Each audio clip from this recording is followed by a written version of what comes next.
Commissionerate में रात 8:20 का ब्लैकआउट सायरन बजते ही लाइट बंद हो गई, यातायात को रोक दिया गया। जनता को जागरूक किया गया। जब युद्ध की परिस्थितियां हो तो हमको अपना बचाव कैसे करना पड़ेगा, इसको लेकर शाम को 8:20 पर ब्लैकआउट सायरन बजाया गया। जनता से सवाल किया गया तो उन्होंने कहा, मोदी ने यह बहुत अच्छा काम किया है, हम मोदी जी के साथ हैं।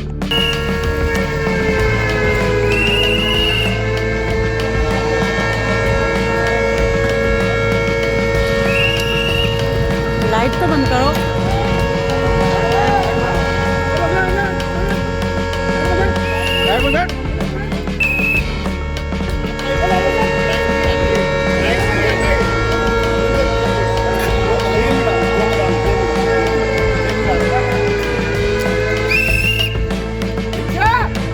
हम खड़े हैं कमिश्नरेट पे। यहाँ पर ब्लैकआउट किया गया है, पूरी जगह की लाइट बंद कर दी गई है, सब गाड़ियाँ रोक दी गई हैं। आप देख सकते हैं मेरे पीछे दूर तक गाड़ियों को रोक दिया गया है, लाइटें बंद हैं, पुलिस कमिश्नरेट की लाइटें बंद हैं और जहाँ पर रिक्शे वाले खड़े हैं उनकी लाइटें बंद कर दी गई हैं पूरी तरह से। लेकिन कहीं भी ऐसा है जो लाइट चल रही है, सड़क पर थोड़ा सा यातायात को परेशानी ना हो।